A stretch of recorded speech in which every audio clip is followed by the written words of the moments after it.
قال: سمعت عليا يقول: أيها الناس، إني سمعت رسول الله صلى الله عليه وسلم يقول: يخرج قوم من أمتي يقرؤون ليس قراءتكم إلى قراءتهم بشيء، ولا صلاتكم إلى صلاتهم بشيء، ولا صيامكم إلى صيامهم بشيء، يقرؤون القرآن يحسبون أنه لهم وهو عليهم، لا تجاوز صلاتهم تراقيهم، لو يعلم الجيش الذين يقاتلونهم ما قضي لهم على لسان محمد صلى الله عليه وسلم لاتكلوا عن العمل، يعني لم يعملوا شيئا من نوافل الخير، لأن قتال هؤلاء فيه خير عظيم وفيه أجر كبير، لاتكلوا عن العمل. وآية ذلك أن فيهم رجلا له عضد وليس له ذراع، وعلى رأس عضده مثل حلمة الثدي عليه شعرات بيضاء. وعرفنا سبب خروجهم على الناس، وحتى قاتلوا عليا رضي الله عنه والصحابة، وقتلوا سفكوا الدم الحرام، وروعوا الآمنين، وقطعوا السبيل، إلى آخر ما تقدم. إذا نظرتم إلى صلاتكم ونظرتم إلى صلاتهم استقللتم صلاتكم وجدتموها قليلة، وإذا نظرتم إلى صيامكم بعد ذلك ونظرتم إلى صيامهم استقللتم صيامكم أيضا. التضعضع لما ظهر في أهل الشام واتجه النصر لأهل العراق، رفعت المصاحف وربطت على أطراف القنا ودعي الناس إلى الصلح، فوافق علي رضي الله عنه على الصلح الذي دعاه إليه معاوية. لما قبل علي الصلح والتحكيم،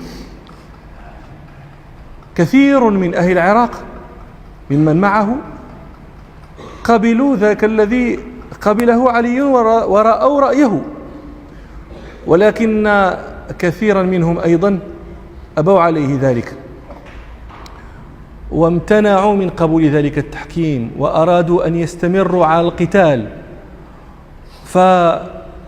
فوبخهم سهل بن حنيف رضي الله عنه وأنكر عليهم وبين لهم أنهم غالطون. روى البخاري ومسلم في صحيحيهما عن سهل بن حنيف رضي الله عنه قال: أيها الناس، اتهموا الرأي، فلقد رأيتني يوم أبي جندل يقصد يوم الحديبية، ولو أستطيع أن أرد على رسول الله صلى الله عليه وسلم أمره لرددت، والله ورسوله أعلم. وما وضعنا أسيافنا على عواتقنا في أمر يفضعنا إلا أسهلنا بنا إلى أمر نعرفه قبل هذا الأمر، لا نسد منه خصما إلا انفجر علينا خصم لا ندري كيف نأتي له.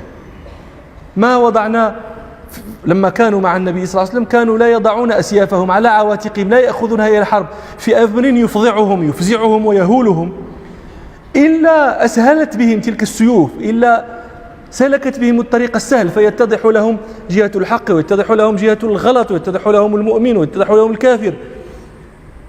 ما وضعنا أسيافنا على عواتقنا إلا أسهلنا بنا إلى أمر نعرفه، ما وضعنا أسيافنا على عواتقنا في أمر يفضعنا إلا أسهلنا بنا في أمر إلى أمر نعرفه قبل هذا الأمر، لا نسد خصما نسد جهة إلا انفجر علينا خصم لا ندري كيف نأتي له. فهو يبين لهم، يقول لهم لأولئك الذين خرجوا على علي رضي الله عنه وعارضوه وأرادوا الاستمرار على القتال مع أهل الشام، يقول لهم: اتهموا رأيكم، لا تحسبوا أن هذا الرأي الذي ترونه رأي سديد، فلقد كنا نرى ذلك أيضا يوم الحديبية، ورأينا القتال، ورأينا أن لا نعطي الدنية في ديننا، وأبينا ما كان يصنعه رسول الله صلى الله عليه وسلم من المصالحة، ولو استطعنا أن نرد على رسول الله صلى الله عليه وسلم أمره لفعلنا، والله ورسوله أعلم. وكان الخير وكان الفضل في الذي صنعه رسول الله صلى الله عليه وسلم من الصلح والمهادنة، وكان أحسن عاقبة. فاتهموا رأيكم وأقبلوا إلى هذا الذي يدعوكم إليه علي من المصالحة مع أهل الشام وإلى التحكيم، لكن أولئك أبوا. روى أحمد في مسنده عن أبي وائل قال: لما كان صفين واستحر القتل بأهل الشام اعتصموا بتل، فقال عمرو بن العاص لمعاوية: ابعث بمصحف إلى علي وادعه إلى كتاب الله فلن يأبى عليك. فجاءه رجل وقال لعلي رضي الله عنه: بيننا وبينك كتاب الله، ألم تر إلى الذين أوتوا نصيبا من الكتاب يدعون إلى كتاب الله ليحكم بينهم ثم يتولى فريق منهم وهم معرضون. فقال علي رضي الله عنه: نعم، أنا أولى بذلك، بيننا وبينكم كتاب الله. فجاءته الخوارج، قال أبو وائل: وكنا ندعوهم يومئذ القراء، وسيوفهم على عواتقهم. فقالوا: يا أمير المؤمنين، إلى من ننتظر هؤلاء القوم الذين في التل؟ ألا نمشي إليهم بسيوفنا حتى يحكم الله بينهم وبيننا؟ فأبى علي ذلك. فلما تعاقد علي ومعاوية رضي الله عنهما على التحكيم ورجع كل عسكري إلى موضعه، رجع عسكر معاوية إلى الشام ورجع عسكر علي إلى العراق يقصدون الكوفة. فلما دخل علي الكوفة انحاز هؤلاء إلى قرية قريبة من الكوفة يقال لها حروراء، فنزلوها في عسكرهم وجعلوا لهم شعارا، صاروا يقولون: لا حكم إلا لله، أتحكمون في أمر الله الرجال. روى مسلم في صحيحه عن عبيد الله بن أبي رافع مولى رسول الله صلى الله عليه وسلم قال: لما خرجت الخوارج يوم حروراء قالوا: لا حكم إلا لله. فقال علي رضي الله عنه كلمته المشهورة: كلمة حق أريد بها باطل. هؤلاء الخوارج لما نزلوا حروراء بعث إليهم علي رضي الله عنه ابن عباس ليناظرهم لعلهم يرجعون. رواه الحاكم والبيهقي والنسائي في السنن الكبرى عن ابن عباس رضي الله عنهما: قلت: يا أمير المؤمنين، أبرد بالظهر لعلي آتي هؤلاء القوم فأكلمهم. أبرد بالظهر أي أخره. فقال علي رضي الله عنه: إني أخافهم عليك. فقال: كلا. قال ابن عباس: فخرجت إليهم ولبست أحسن ما يكون من حلل اليمن، فأتيتهم وهم مجتمعون في دارهم قائلون أي في وقت قيلولة. فسلمت عليهم فقالوا: مرحبا بك يا ابن عباس، ما هذه الحلة؟ حلة جميلة. وهؤلاء القراء المجتهدون في العبادات الزاهدون في الدنيا ينكرون على مثل ابن عباس وهو الصحابي وهو العالم وهو ترجمان القرآن أن يلبس الحلل الجميلة، هكذا ظنهم. وأنا قلت لكم مرة إن الزهد من أعمال القلوب ليس من أعمال الجوارح والأبدان. فقالوا: ما هذه الحلة؟ فقال: وما تعيبون علي؟ ولقد رأيت على رسول الله صلى الله عليه وسلم أحسن ما يكون من الحلل. ونزلت: قل من حرم زينة الله التي أخرج لعباده والطيبات من الرزق. قالوا: فما جاء بك؟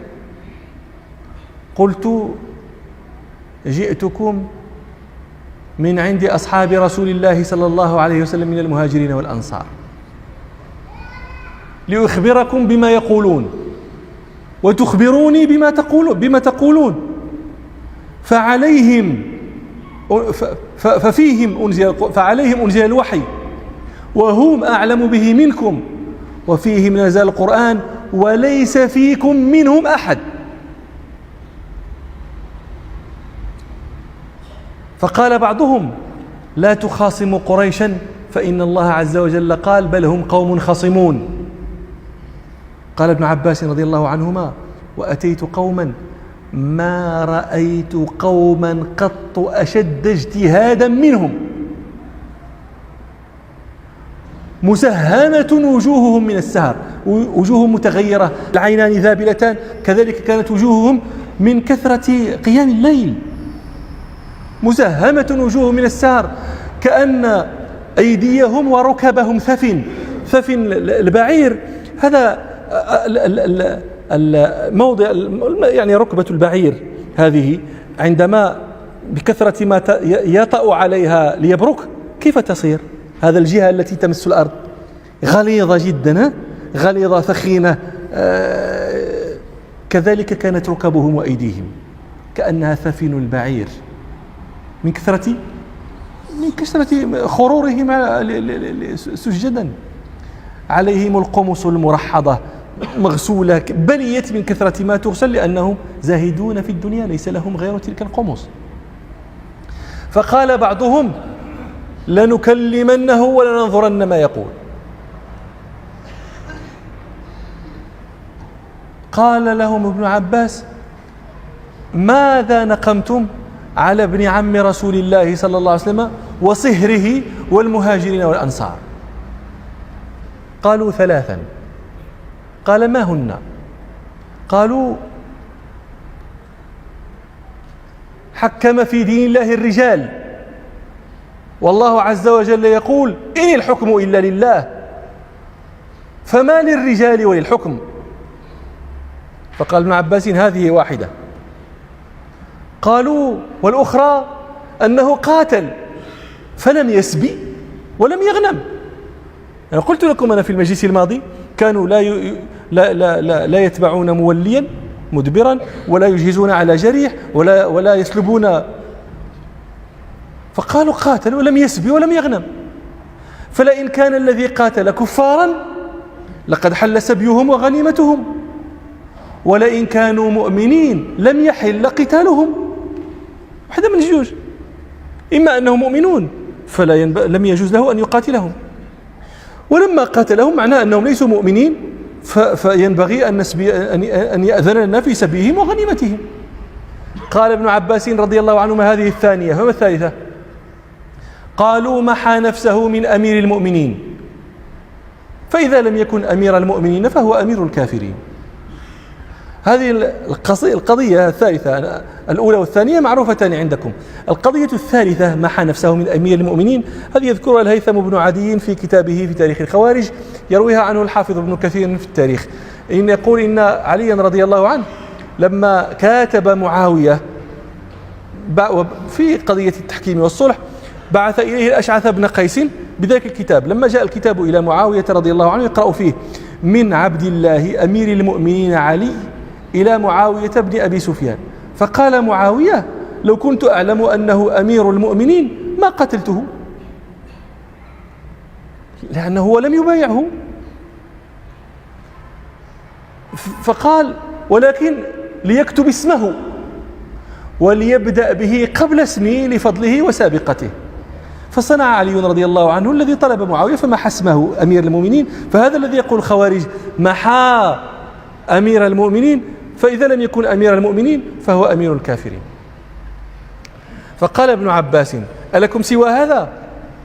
قالوا حسبنا هذا.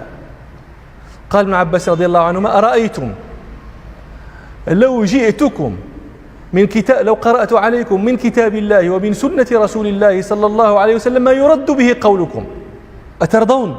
قالوا نعم. قال أما قولكم حكم في دين الله الرجال،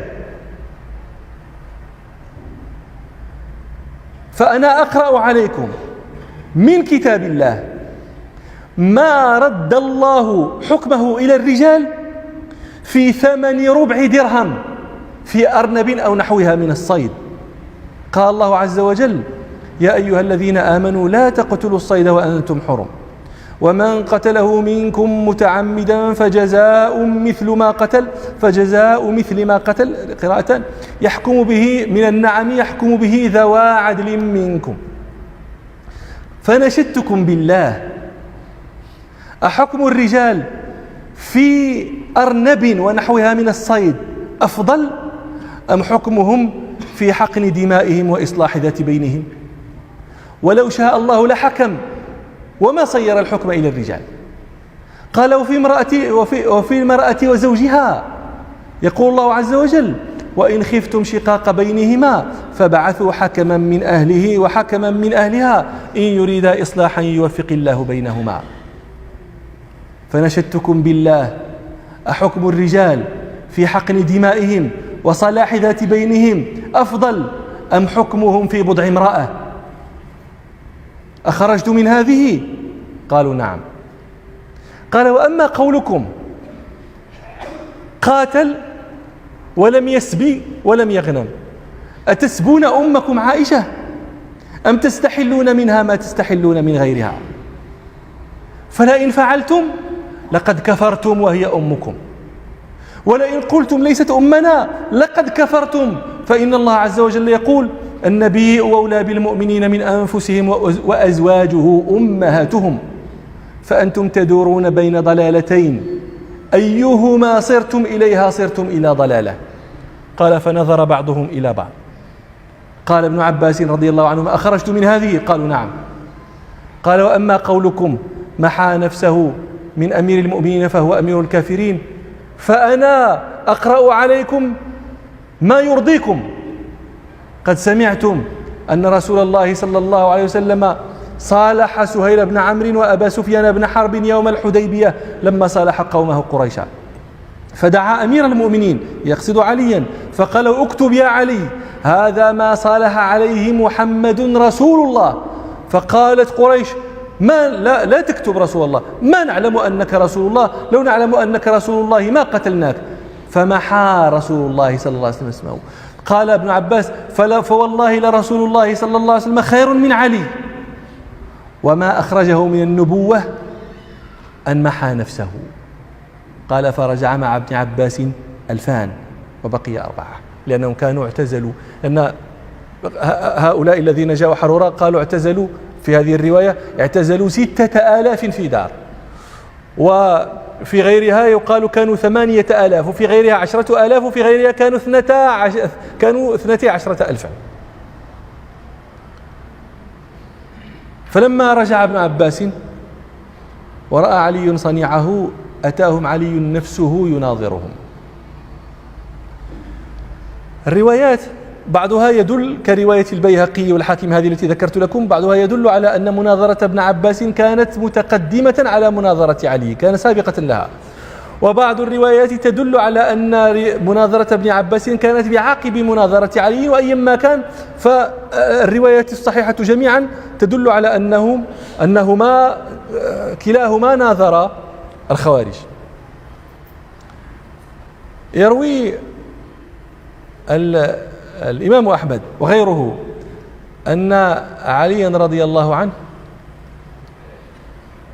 لما كانت الحكومة ورجع بالناس دخل الكوفة في عسكره ومضت الحرورية حتى نزلوا في حروراء، وجعلوا ونقموا على علي رضي الله عنه يقولون: إن سلخت من لباس ألبسكه الله، لأنه ألبسك لباس أمير المؤمنين فانسلخت لما محوت نفسك. إن سلخت من لباس ألبسكه الله ومن اسم سماك الله به ثم انطلقت فحكمت الرجال ولا حكم إلا لله. فبلغ ذلك عليا رضي الله عنه فأمر المؤذن ينادي أن لا يدخل على أمير المؤمنين إلا من حمل القرآن، لأن أولئك الذين كانوا خرجوا عليه كانوا يدعون القراء كلهم حملة كتاب الله. فقال علي: لا يدخل علي إلا من حمل القرآن. فلما امتلأت بهم الدار دعا علي رضي الله عنه بمصحف إمام عظيم فوضعه بين يديه، ثم جعل يصكه بيده ويقول: أيها المصحف حدث الناس. فجعلوا يقول: يا أمير المؤمنين ما تسأل منه، إنما هو مداد في ورق ونحن نتكلم بما روينا منه، فماذا تريد؟ قال علي رضي الله عنه: أصحابكم هؤلاء الذين خرجوا بيني وبينهم كتاب الله. يقول الله عز وجل: وإن خفتم شقاق بينهما فابعثوا حكما من أهله وحكما من أهلها إلى آخر الآية. فأمة محمد صلى الله عليه وسلم أعظم حرمة ودما من رجل وامرأة. ونقموا علي أن محوت نفسي، فلقد كنا مع رسول الله صلى الله عليه وسلم في الحديبية، وذكر قصة سهيل هذه التي ذكرناها، ثم قال لهم: والله عز وجل يقول: لقد كان لكم في رسول الله أسوة حسنة لمن كان يرجو الله واليوم الآخر وذكر الله كثيرا. قال: فأطاعوه جميعا ورجعوا معه ودخلوا الكوفة. لكنهم لما رجعوا إلى الكوفة أشاعوا أن عليا رضي الله عنه تاب من الحكومة، فبلغ ذلك عليا فصعد المنبر وأنكر عليهم. يروي ابن أبي شيبة به في مصنفه عن أبي رزين قال: لما خرجت الخوارج ونزلوا حرورا بعث إليهم علي بن عباس رضي الله عنهما فكلمهم فلم يقع منهم بموقع، فخرج إليهم علي فكلمهم فأطاعوه فأجمعوا هم وهو على الرضا، ثم أتوا معه حتى دخلوا الكوفة على الرضا منه ومنهم، فمكثوا يومين أو نحوها. قال: ثم دخل أشعث بن قيس الكندي، وهذا كان من أصحاب علي والذي خطب الخطبة التي ذكرت لكم في المجلس الماضي، وكان يدخل على علي فقال له: إن الناس يتحدثون أنك رجعت على كره منك. قال: فلما كان الغد الجمعة صعد علي للمنبر فحمد الله وأثنى عليه وذكر الخوارج وذكرهم ووعظهم وذكر مباينتهم للناس والأمر الذي فارقوه فيه، وعابهم وعاب أمرهم. فقام أحدهم من المسجد وصاح: لا حكم إلا لله. فقال علي: حكم الله أنتظر فيكم. ثم أشار بيده يجلسهم، هذه الجمعة يخطب وهم يقومون، فصار يشير بيده يسكتهم حتى جاء أحدهم وهو واضع أصبعيه في أذنيه ويقول: لئن أشركت ليحبطن عملك ولتكونن من الخاسرين. ثم رجعوا إلى ما كانوا عليه وفارقوا عليا وصارحوه بالمفارقة. فلما رأى علي رضي الله عنه ذلك منهم اشترط عليهم شروطا. روى ابن أبي شيبة عن علي رضي الله عنه أن علي رضي الله عنه كان على المنبر يخطب الناس، فقام رجل فقال: لا حكم إلا لله، ثم قام آخر فقال: لا حكم إلا لله، فجعلوا يتنادون من أطراف المسجد يحكمون الله. فأشار إليهم علي رضي الله عنه بيده يجلسهم وقال: نعم، لا حكم إلا لله، كلمة حق يبتغى بها باطل، حكم الله ينتظر فيكم. الآن لكم عندي 3 خصال: لا نمنعكم مساجد الله أن يذكر فيها اسمه، ولا نمنعكم فيئا ما كانت أيديكم مع أيدينا، ولا نقاتلكم حتى تقاتلوا. وفي رواية عند الإمام أحمد أنه قال لهم: قد رأيتم، قد كان من أمر الناس ومن أمرنا ما قد رأيتم، فأقيموا حيث شئتم حتى تجتمع أمة رسول الله صلى الله عليه وسلم. وبيننا وبينكم أن لا تستحلوا دما حراما، ولا تقطعوا السبيل، ولا تظلموا ذمة، فإنكم إن فعلتم ذلك فقد نبذنا إليكم الحرب على سواء، إن الله لا يحب الخائنين. لكن الخوارج نقضوا ما شارطهم عليه، وسفكوا الدم الحرام، وقتلوا النفس المعصومة، وقطعوا السبيل، وتوسعوا في معتقدهم، ورأوا أن كل من لا يرى رأيهم فهو كافر حلال الدم والمال، وقطعوا السبيل، وقتلوا من اجتازهم، وقتلوا عبد الله بن خباب بن الأرت، عبد الله بن صاحب رسول الله صلى الله عليه وسلم، خباب بن الأرت.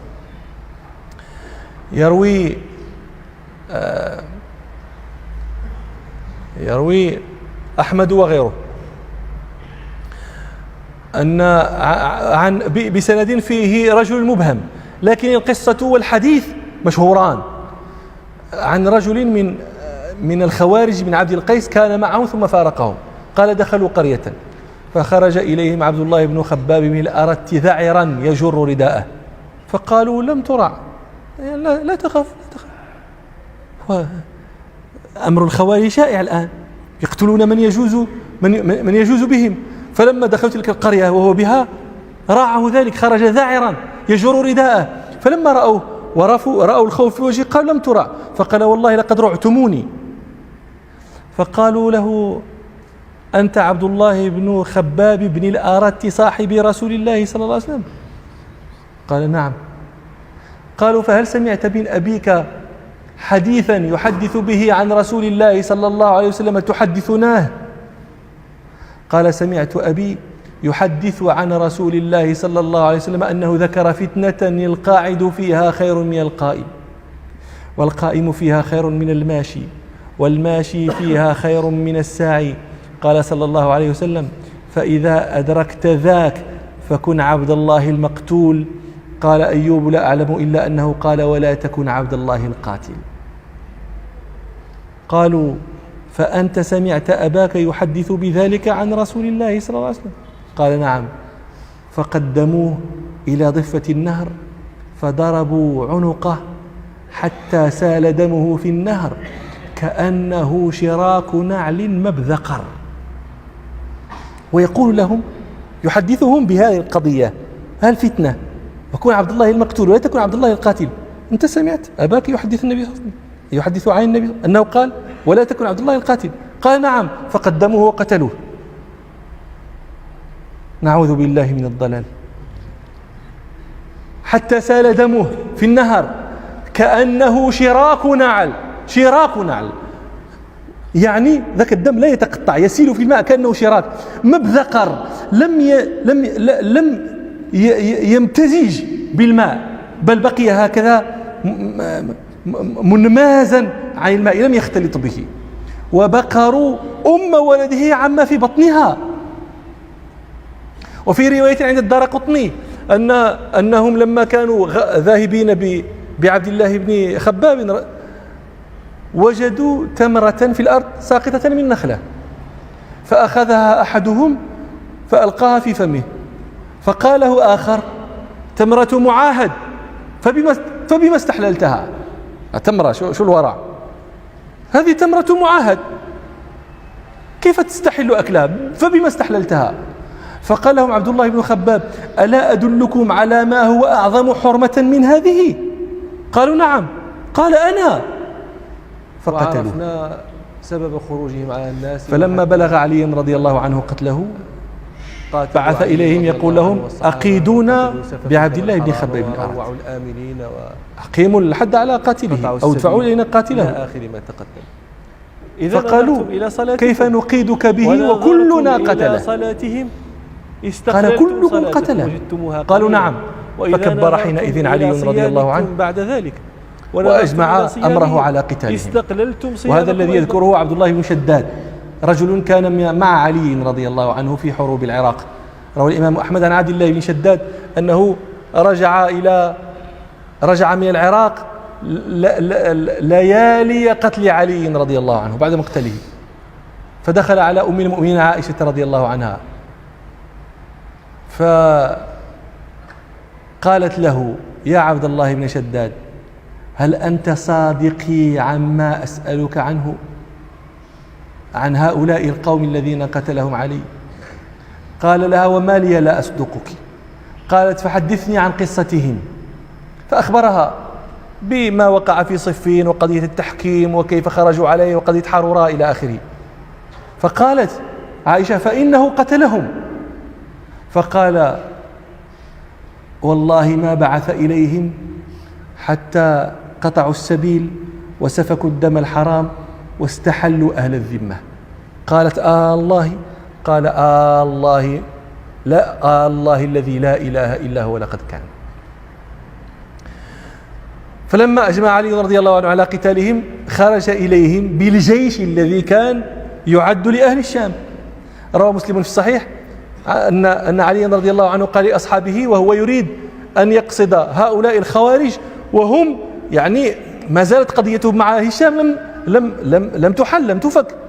فقال أتذهبون إلى، يقول علي رضي الله عنه فيما رواه مسلم، أتذهبون إلى معاوية وأهل الشام وتتركون هؤلاء يخلفونكم في ذراريكم ونسائكم؟ والله إني لأرجو أن يكونوا هؤلاء القوم، لأرجو أن يكون هؤلاء القوم هم القوم الذين تحدث عنهم رسول الله صلى الله عليه وسلم وأخبر أن من يقاتلهم فلهم الأجر العظيم من الله. وخرجوا في محرم من سنة 38 ونزلوا النهروان. النهروان هذه مدينة قريبة من بغداد، فيها نهر كبير، عسكر علي رضي الله عنه على ضفة ذلك النهر، وعسكر الخوارج قريبا منه. وجعل علي رضي الله عنه يحدث أصحابه بالأخبار الواردة عن رسول الله صلى الله عليه وسلم التي فيها الحض على قتال هؤلاء الخوارج. روى مسلم عن زيد بن وهب الجهني وكان مع علي مع الذين ساروا معه لقتال الخوارج، قال سمعت عليا يقول أيها الناس إني سمعت رسول الله صلى الله عليه وسلم يقول يخرج قوم من أمتي يقرؤون ليس قراءتكم إلى قراءتهم بشيء ولا صلاتكم إلى صلاتهم بشيء ولا صيامكم إلى صيامهم بشيء، يقرؤون القرآن يحسبون أنه لهم وهو عليهم، لا تجاوز صلاتهم تراقيهم، لو يعلم الجيش الذين يقاتلونهم ما قضي لهم على لسان محمد صلى الله عليه وسلم لاتكلوا عن العمل، يعني لم يعملوا شيئا من نوافل الخير، لأن قتال هؤلاء فيه خير عظيم وفيه أجر كبير، لاتكلوا عن العمل. وآية ذلك أن فيهم رجلا له عضد وليس له ذراع، وعلى رأس عضده مثل حلمة الثدي عليه شعرات بيضاء. وروى البخاري ومسلم عن أبي سعيد الخدري رضي الله عنه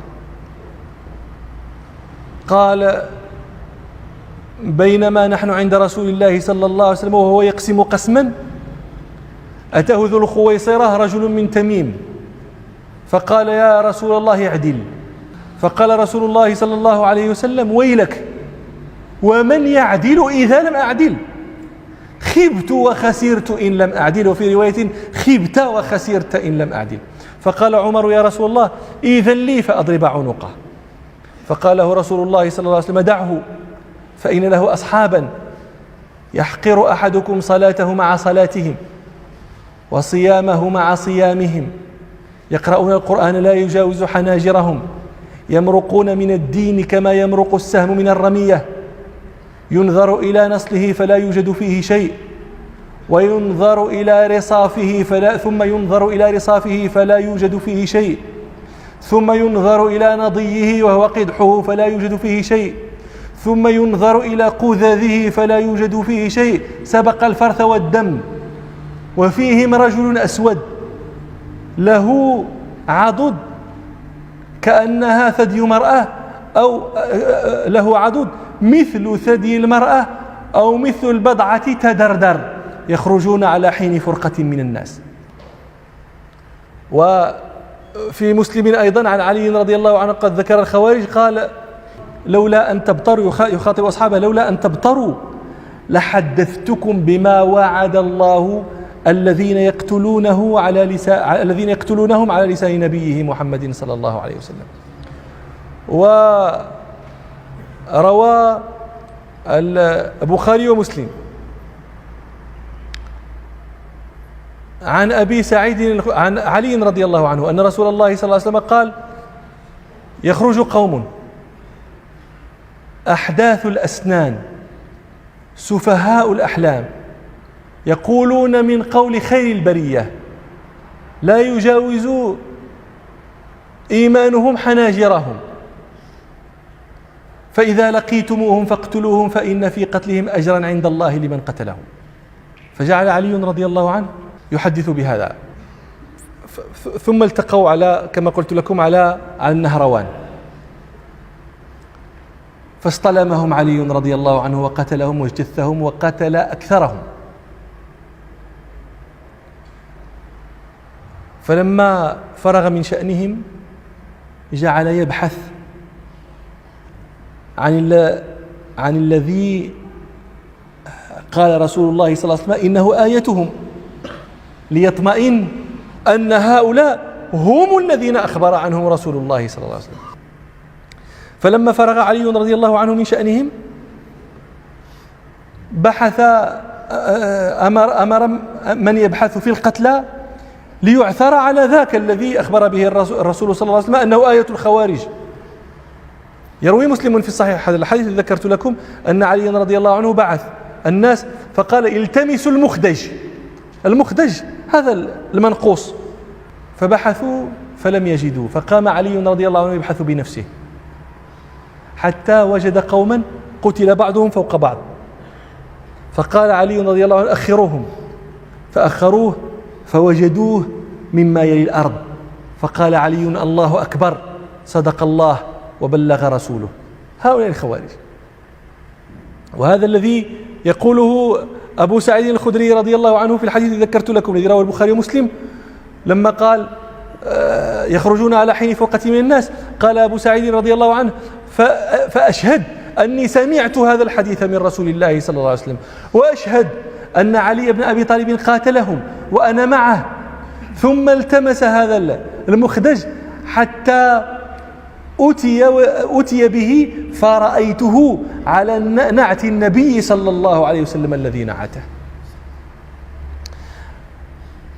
هذا كان مبدأ أمر الخوارج حين خرجوا على علي رضي الله عنه. فلما اجتثهم علي بقيت منهم بقية، وانحاش إليهم من مال إلى رأيهم ورآه، ومكثوا مختفين طيلة زمن علي رضي الله عنه. الآن هذه كانت سنة، أنا قلت لكم سنة 38، علي رضي الله عنه سيقتل سنة 40 في رمضان سنة 40. سيمكثون مختفين حتى يكون عبد الرحمن بن ملجم المرادي ومنهم فيقتل عليا رضي الله عنه في سنة 40. فحين يقع الصلح بين الحسن ومعاوية رضي الله عنهما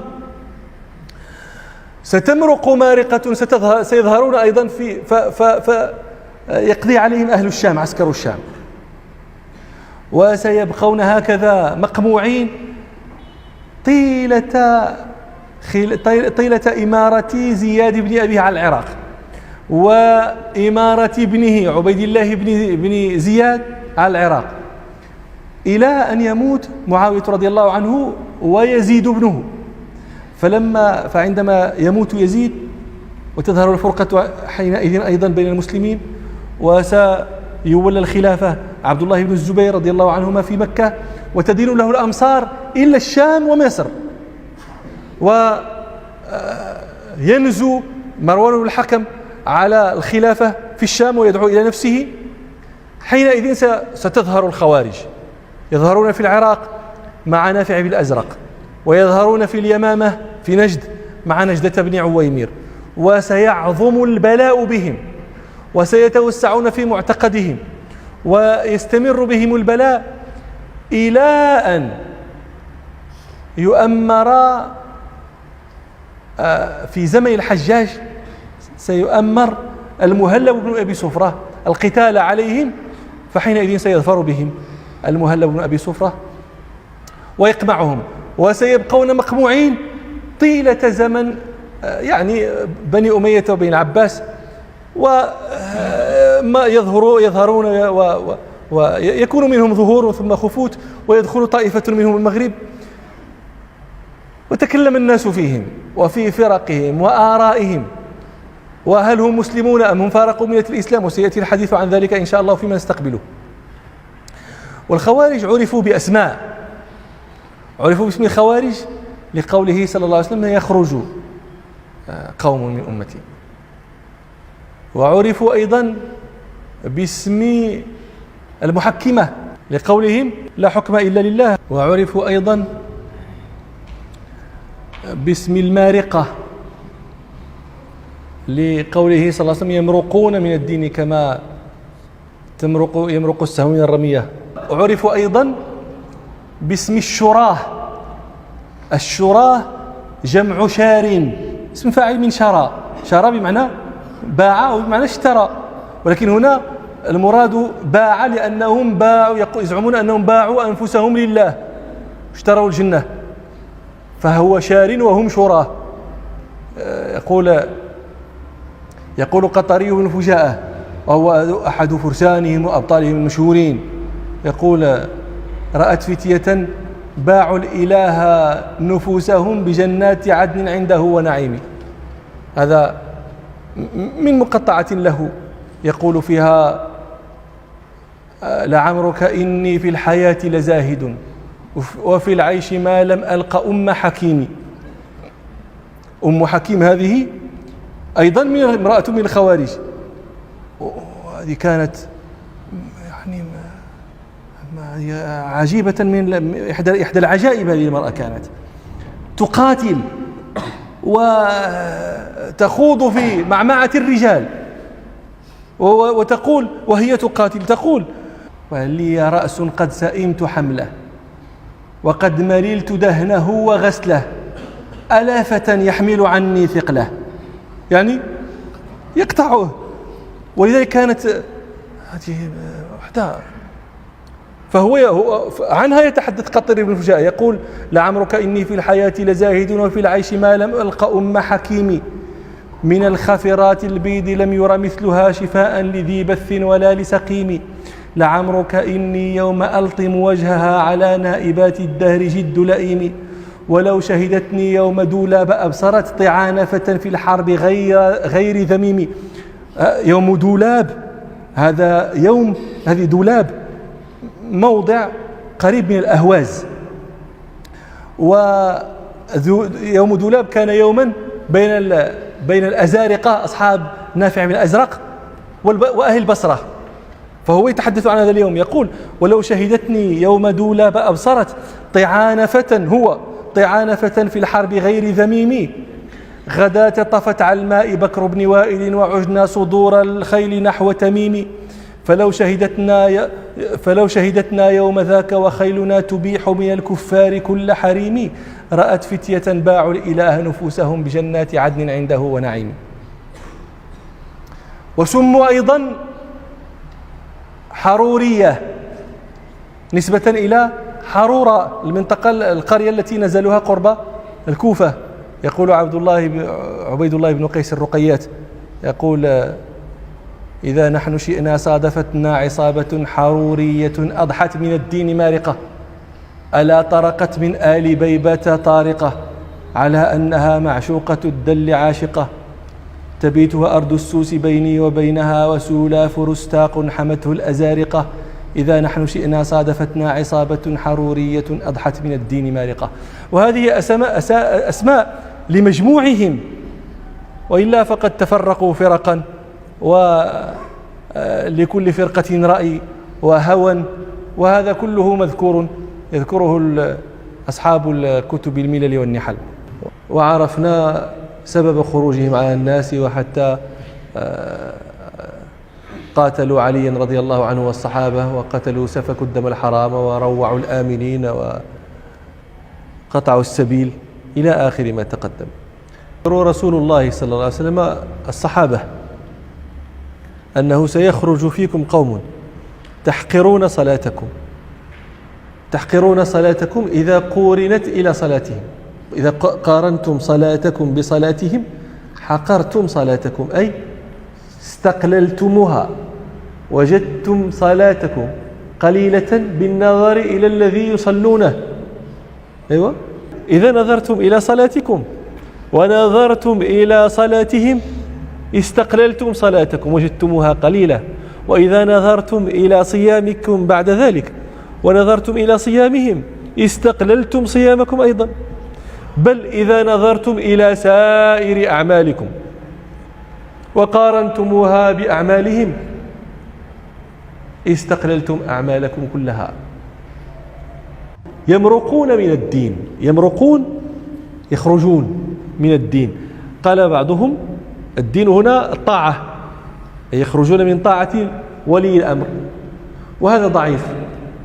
والأظهر أن الدين هنا الإسلام، أي يخرجون من الإسلام، وهي رواية الصحيحين، في رواية في الصحيحين يخرجون من الإسلام كما يخرج السهم من الرمية، كما يخرج زيد يمرقون من الدين مروق السهم من الرمية.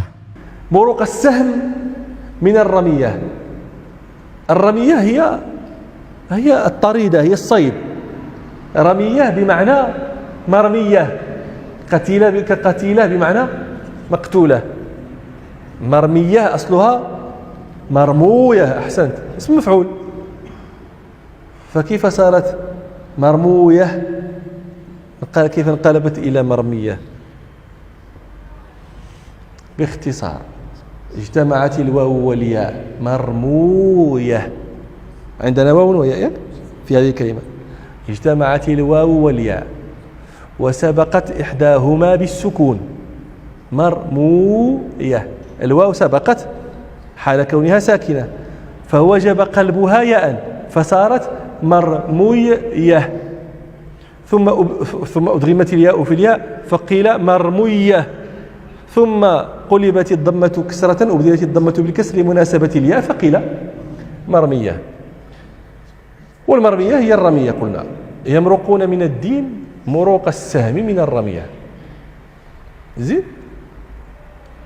يعني السهم يرمي به الصائد،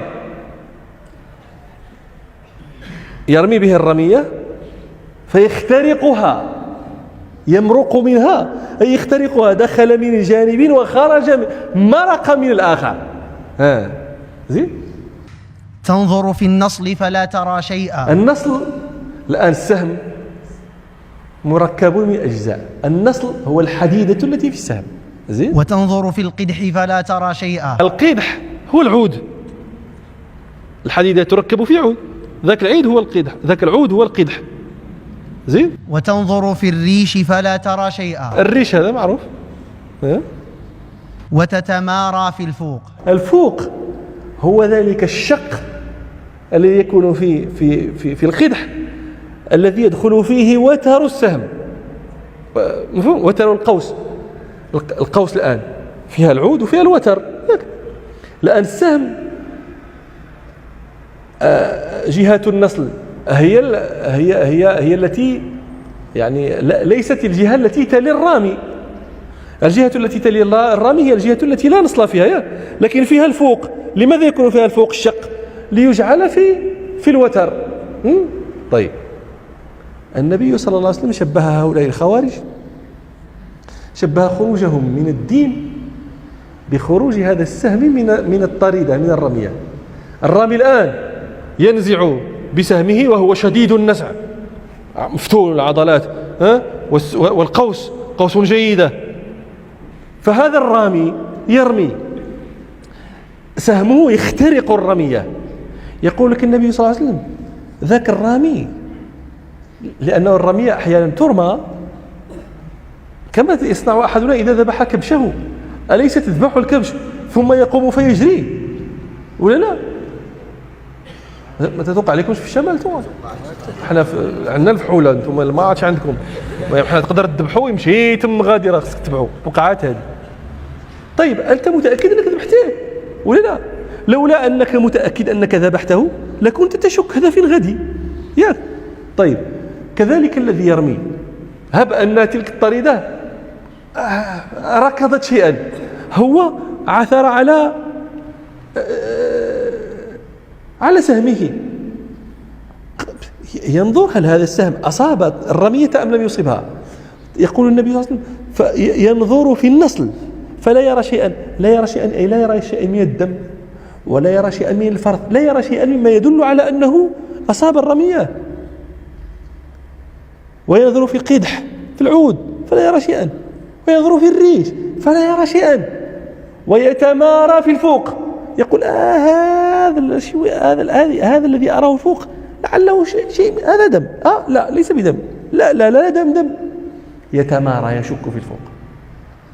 فهكذا يضرب النبي صلى الله عليه وسلم له المثل. لا يبقى معهم من الإسلام إلا الممارى، إلا الشك، هل هم من أهله أم ليسوا من أهله. وهذا الذي نسأل الله العافية، وهذا الذي جعل طائفة من العلماء يحكمون بكفر الخوارج وأنهم فارقوا ملة المسلمين، وهذه مسألة اختلف فيها الناس. فذهب جمهور أهل الحديث وهو مذهب الحنابلة أن الخوارج كفار فارقوا ملة المسلمين، واستدلوا على ذلك بأدلة منها هذا الحديث يمرقون من الدين، قوله صلى الله عليه وسلم يمرقون من الدين، ومنها في رواية صحيحين يمرقون من الإسلام. واستدلوا أيضا بما رواه الإمام أحمد وابن ماجه عن أبي ذر الغفاري رضي الله عنه أن رسول الله صلى الله عليه وسلم قال: إن من أمتي من بعدي، أو سيكون من أمتي من بعدي قوم يقرؤون القرآن لا يجاوز حلوقهم يخرجون من الدين كما يخرج السهم من الرمية ثم لا يعودون فيه، هم شرار الخلق والخليقة. قالوا فقوله صلى الله عليه وسلم شرار الخلق والخليقة يقتضي أنهم كفار، لأن الكفار هم الذين هم شرار الخلق والخليقة. واستدلوا أيضا بما رواه الإمام أحمد والترمذي عن أبي سعيد الخدري وعن أنس بن مالك رضي الله عنهما أن رسول الله صلى الله عليه وسلم ذكر الخوارج فوصفهم صلى الله عليه وسلم فقال: هم شر الخلق والخليقة يدعون إلى كتاب الله وليسوا منه في شيء. فدل هذا أيضا على أنهم كفار. واستدلوا بما رواه مسلم في صحيحه عن عبيد الله بن أبي رافع أن علي بن أبي طالب رضي الله عنه ذكر وصف رسول الله صلى الله عليه وسلم للخوارج فقال: هم أبغض خلق الله إليه. قالوا هذا يقتضي أنهم كفار. واستدلوا بما رواه أحمد والترمذي وابن ماجه عن أبي أمامة رضي الله عنه أنه لما أتي برؤوس الأزارقة الخوارج وعلقوا في درج دمشق قال أبو أمامة: كلاب أهل النار، كلاب النار، كلاب النار، كلاب النار، شر قتلى تحت أديم السماء. وأخبر أنه سمع هذا من رسول الله صلى الله عليه وسلم. وإذا كانوا شر قتلى تحت أديم السماء فذلك يدل على أنهم كفار. واستدلوا أيضا بما رواه البخاري ومسلم عن أبي هريرة رضي الله عنه أن رسول الله صلى الله عليه وسلم قال للذي قال له: يا محمد اتق الله، قال: إن من ضئضئ هذا أو في عقب هذا قوما يقرؤون القرآن إلى آخر ما ذكر. ثم قال صلى الله عليه وسلم: لئن أدركتهم لأقتلنهم قتل عاد.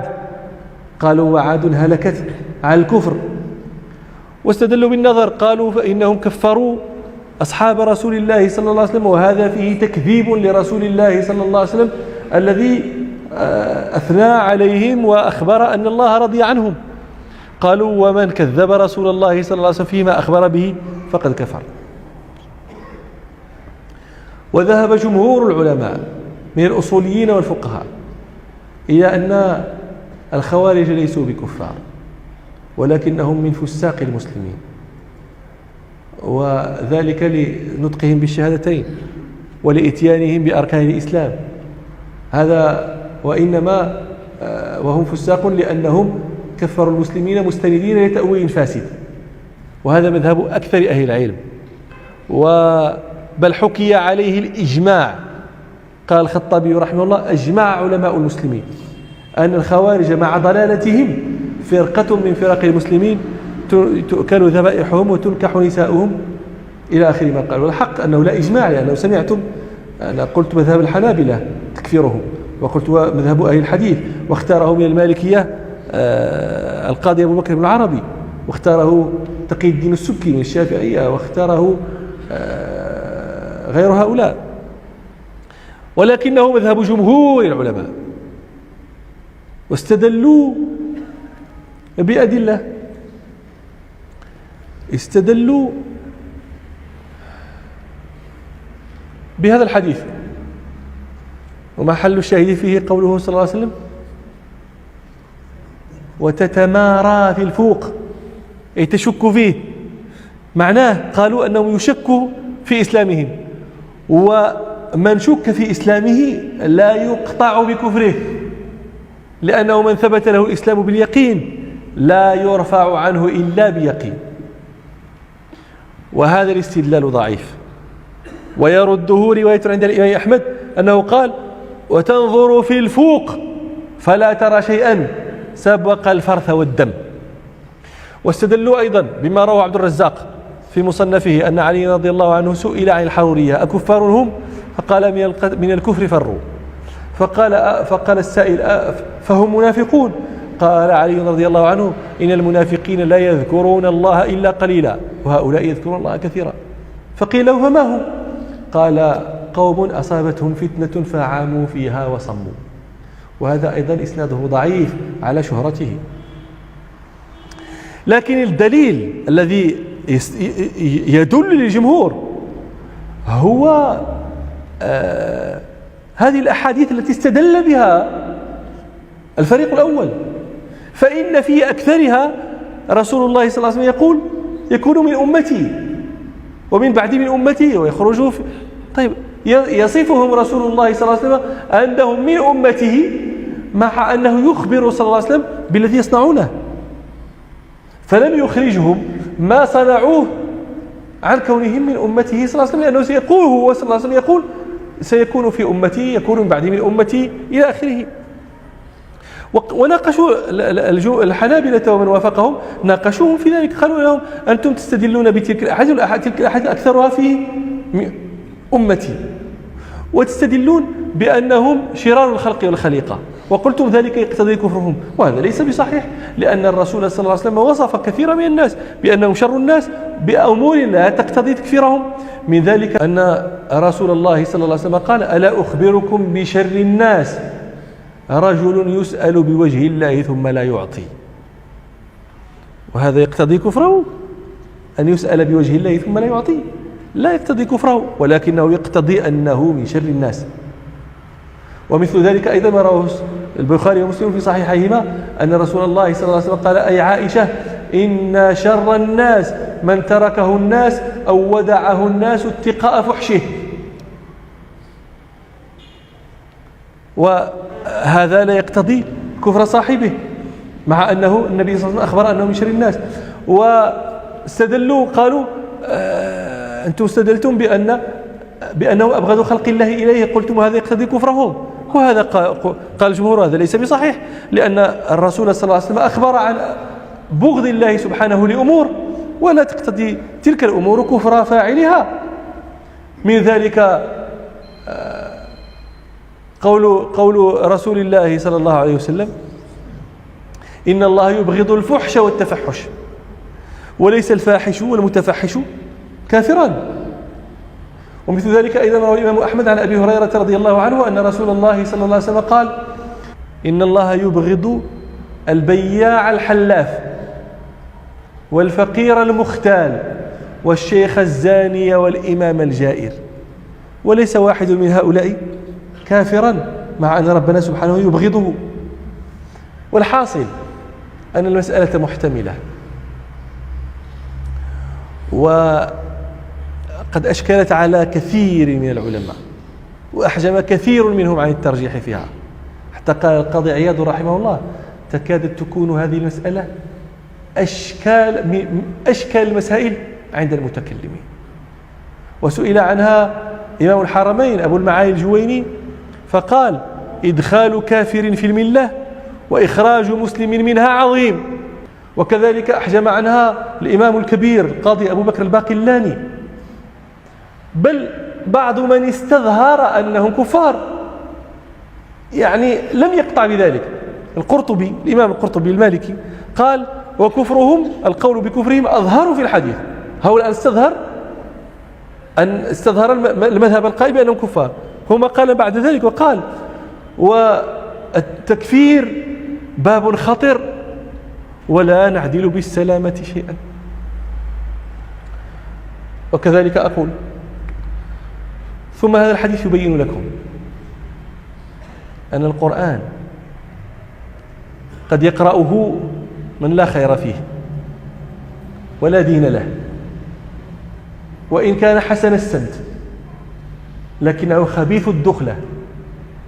هؤلاء الخوارج كيف كانوا يقرأون القرآن؟ ليس قراءتكم إلى قراءتهم بشيء، ولكن أنتم سمعتم كلاب النار وشر قتل تحت أديم السماء ولا أبغض خلق الله. فليس يعني أن الإنسان يقرأ القرآن أو يحفظ القرآن ليس ذلك يعني أنه من المقربين ذوي الزلفى عند الله، وهذا ينبغي أن يخاف لأجله حماة القرآن الذين باعد سمتهم سمت القرآن وهدي القرآن ودل القرآن. الشاطبي رحمه الله أبو القاسم يقول في وصف صاحب القرآن: هو المجتبى المختار مصطفى، هو المجتبى يغدو على الناس كلهم غريبا قريبا مستمالا مؤملا، يعد جميع الناس مولا لأنهم على ما قضاه الله يجرون أفعلا، يرى نفسه بالذم أولى لأنها على المجد لم تلعق من الصبر والألا. يرى نفسه بالذل أولى. أحدنا يرى نفسه لا يرضى إلا بأن يحمله الناس على رقابهم، ثم بعد ذلك له هو المنة عليهم أن رضي بأعناقهم موطئا لقدميه.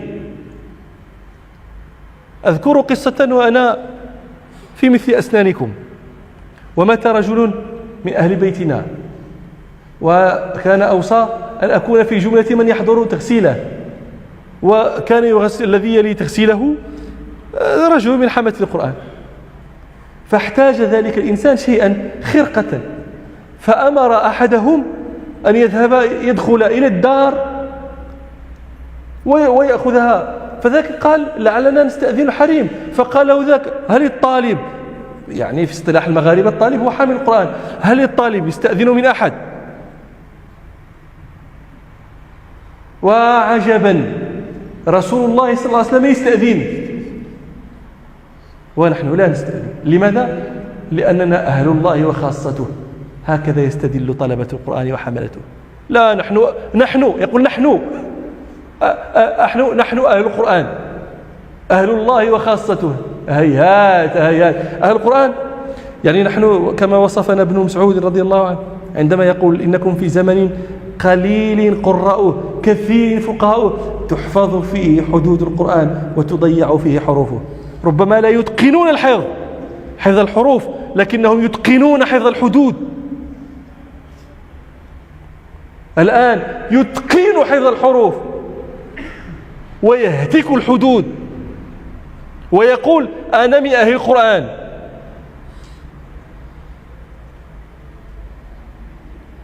نسأل الله أن يختم لنا بالخير، نسأل الله أن لا يؤاخذنا بهذه الكلمات الخطيرة. إن الرجل لا يلقي بالكلمة لا يقول الكلمة لا يلقي لها بالا تصنع به الأفاعيل. عمر بن الخطاب على فراش موته يقول: وددت أني نجوت كفافا. عمر بن الخطاب لم يكن حامل القرآن. عمر بن الخطاب بلغ من ورعه وتقوى أن إبليس صار يفر منه. إبليس صار يفر منه وهو يقول: وددت أني نجوت كفافا. أنت وأنا لا، نحن من أهل القرآن، نحن أهل الله. نعوذ بالله من خذلان الله، نسأل الله لا يخذلنا. وإلى مجلس آخر إن شاء الله. سبحانك اللهم وبحمدك، أشهد أن لا إله إلا أنت، أستغفرك وأتوب إليك. الحمد لله.